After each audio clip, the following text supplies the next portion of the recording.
Happy Book Talk Tuesday. So today I would like to talk to you about some books that are historical and that take place during World War II. So they're historical fiction books. These are not true, accurate events of things that happened during World War II, but the authors took things that did happen in World War II and they created stories around them. So some of it is factual, but there's lots of fiction also in these. So the first author I want to tell you about, of course, is Alan Gratz. Alan Gratz is an amazing author of lots of historical fiction books, many of which take place during World War II.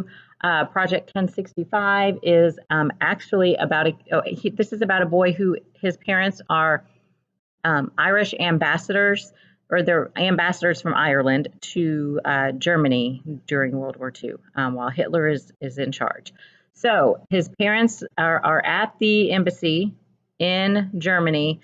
And the boy, I can't remember what his name is, Michael has to go to school with Germans. And at this time, all boys were learning how to fight in the army. So they had to say Heil Hitler, and they had to salute everyone like, Germans would to Nazi soldiers. But this kid, his parents are actually spies. They are ambassadors, but they are also spies, and they are using their son also as a spy to get inside information. Really awesome. Prisoner B3087 is actually based on a true story of a man who was in 10 different concentration camps during World War II. So make sure you read the author's note at the end, because it gives you a little bit more information about the actual Jack Gerner, I think is his name, who this book is based on his story, which is really amazing. Refugee has been on the bestseller list for a long time. Lots of you may have already read this book. This is 3 different people's stories. They're refugee stories. So one is in Germany during World War II. One is a refugee from Cuba during like the 1980s, and one is more modern day from Syria, somebody who is a refugee from Syria. The cool thing is, these 3 stories come together in the end in a really amazing way. Okay, the next one I want to share with you is Grenade. Grenade is one of the newer ones by Alan Gratz. It's the story of the Battle of Okinawa, and it's told in 2 different voices. One is from the viewpoint of a boy who is an American soldier. He's a boy, he's young, who is over fighting, and then one is a boy who is an Okinawan student. What they did was they went in. Japan knew that they didn't have enough of an army. They knew they were going to lose this battle. So they went into schools and they pulled boys out of class and lined them up outside of the school building, and handed them grenades. And they said, one is for to kill a U.S. soldier. One is for yourself if you're going to get captured. I mean, y'all, it's good. It's good. Very suspenseful. Very suspenseful. Allies is one of, actually, it's the newest one that's come out. And it is also told in different voices. It's from, I have to look at the back because it's different people. One is a soldier in a boat that is headed towards the coast of France. They're about to invade the coast of France. That's D. Samira is a spy who is a French girl. She's working as a spy, and she is trying to sabotage the German army. One is James. He's a paratrooper who is about to jump out of a plane in a midnight raid. And then there's Henry, who is a medic who is trying to find people who need help and save lives. So those are awesome. And next year, for the anniversary of 9/11, he's got a 9/11 historical fiction book coming out. So that is going to be awesome.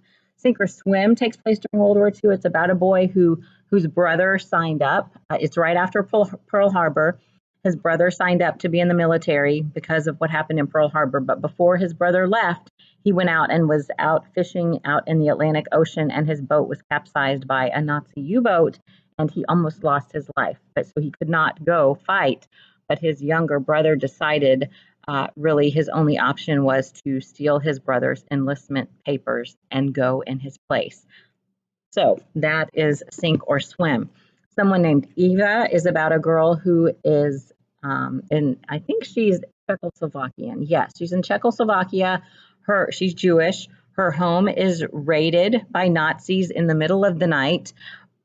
This girl had blonde hair and blue eyes, which is what Hitler thought that the whole entire world should be made of. um, even though he wasn't. Anyway, so they take her from her family in the middle of the night, and they put her with another family and tell her she is not Jewish. That is, her name is not her name anymore. This is her new family. Don't think about your old family anymore. So that would be very hard for me to do. Okay. There's an I Survived Pearl Harbor book. So if you like all of the I Survived, there is a World War II. So there's the Pearl Harbor book. Number the Stars is about a girl. I think she is. I'm trying to see where she is. Oh, she's in Denmark. She's in Denmark and she's Jewish and she is smuggled. Her friend is hiding her, like her best friend is hiding her, but she somehow gets involved with the Danish resistance and they're trying to get every Jew out of Denmark across the ocean into Sweden. So it's an amazing story. There are 3 books in this series, and they're all books that take place during World War II, but they're from a different point of view of someone in a different branch of the military. So this one is the Army, there's one about the Navy, and then there's another one where the boy is in the Air Force. So it's all from their point of view in a different field of the military. Okay, another great author for World War II books is Marcia Scripps. I can't remember how you pronounce her last name, and it's all covered up. Okay, so Marcia Scripps did Making Bombs for Hitler a few years ago. I read several of her books this summer, but this is about a girl who is she's Jewish, and she is sent to work in one of these I don't know, it's kind of like a warehouse building where they are building bombs so that they can be dropped on people. But this girl cannot, with good conscience, be making bombs that are going to kill people. So she has thought of a way to sabotage that. But if she gets caught and the soldiers realize what she's doing, that could be deadly for her. So she's really, really brave. Stolen Girl is another amazing story about a girl who she was stolen, and she is, I don't want to mess it up for you. It's about a girl who is living with a family, and she's having flashbacks and weird things that she is seeing and weird dreams happening of another family and things that have happened to her, and it seems really real. And she's starting to realize that maybe this is not the family that I'm supposed to be with. So this is another good one. And the characters in this one and in The War Below, and actually The War Below, these characters are all connected. There are characters in all of her books. There's another one called Don't Tell the Nazis. Characters are all connected in all these books. You don't have to read them in any particular order. I kind of read whichever came next, but Don't Tell the Nazis is not here, but that's another good one about people being in hiding. And then The War Below is another, but this was the one that came out after Making Bombs for Hitler. She's another amazing, amazing historical fiction author. Jennifer Nielsen is just a great author altogether. Resistance is one of her historical fiction books that takes place during World War II. So it's the Polish resistance, people in Poland who are Jewish.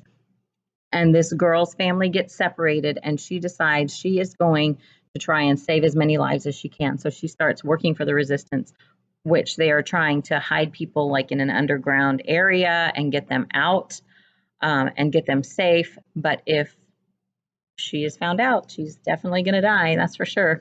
I love When My Name Was Keoko.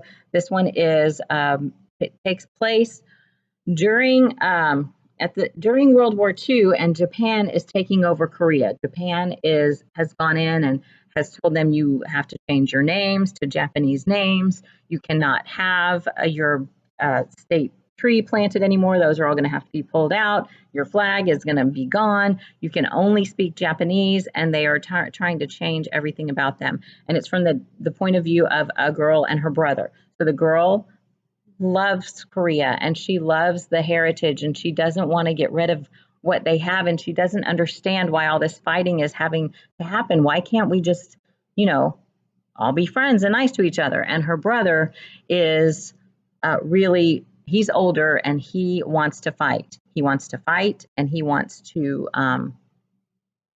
he wants to destroy. He's pretty mad. Anyway, so you see it from two different points of view. I love it. And the last one I want to share, I know this is going a little bit long today, but The War That Saved My Life is probably at the top of my list, one of my favorites at the top of my list.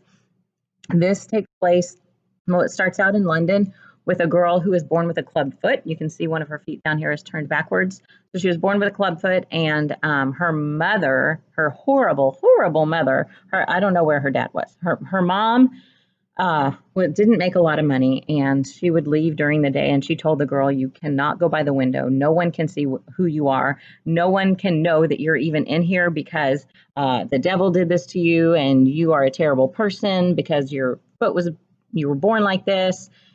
She makes her use the bathroom in a bucket. She gets in trouble and put under the sink for no reason at all. Well, the girl hears through the window, through people playing, that there's going to be a blitz. Like, they're expecting Germany to attack London, and all the kids are being put on trains to get them safe out of town. So this girl, she has a younger brother who is perfectly fine and normal and doesn't have any issues, and mom thinks he's wonderful and he gets to do whatever he wants.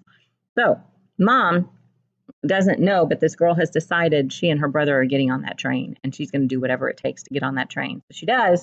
She gets out of town, and when she gets out of town, out into the country where all these families are taking in kids to foster them until the war is over and they're going to go back to their homes. They get sent to a lady's house who didn't want kids. She didn't ask for kids. She doesn't want anybody living with her, and she has to take them in because they're pretty much left at her doorstep, but she is not happy about it. So this girl could be going from one bad situation to another. But you've got to read this book. It's just so good. And then there's a sequel to it, The War I Finally Won. So I hope that you saw some that you like. There are a lot more historical fiction books here in the library, even more World War II books. It would take me another Book Talk Tuesday to talk to you about that. So if you find any, and you're at my school, you find any that you like, go put them on hold, and then you can pick them up on your pickup day, or I'll deliver them to your classroom on your library day. You guys have a great day, and go read lots